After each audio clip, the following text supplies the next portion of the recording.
এই খেলাটা তোমরা শুরু করো দেখা যাক প্রথম পয়েন্ট কার হয়।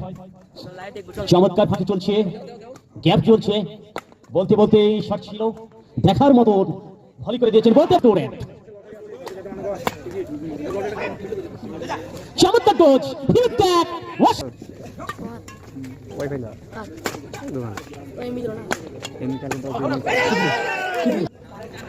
চমৎকার ফাঁকি, অসাধারণ শট সাকিব যদি আমার সাথে একমত হয় পয়েন্ট সংখ্যা 3/1।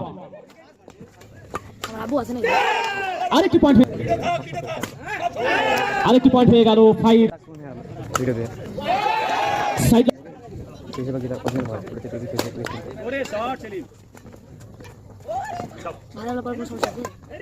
না তখন কপিরাইট আছে। ও মাই গডনেস এক্সেলেন্ট তানুর। আরেকটি পয়েন্ট হোটেল রেস্টুরেন্ট। মাঝে মাঝে লটারির কথা মনে রাখবেন, আজকে রাইফেল ড্র মাথায় নষ্ট মামা। সুন্দর দেনা, আরেকটি পয়েন্ট হয়ে গেল শামিম ভাই, আপনার সাথে আমি একমত। এই ছোট ভাই খেলায় পয়েন্টের সংখ্যা জানাতে চাই দর্শকদেরকে। পয়েন্ট তানুর 8/4। বিচক্ষণতা পরিচয় দেখিয়েছে, 10 হয়ে গেল শট।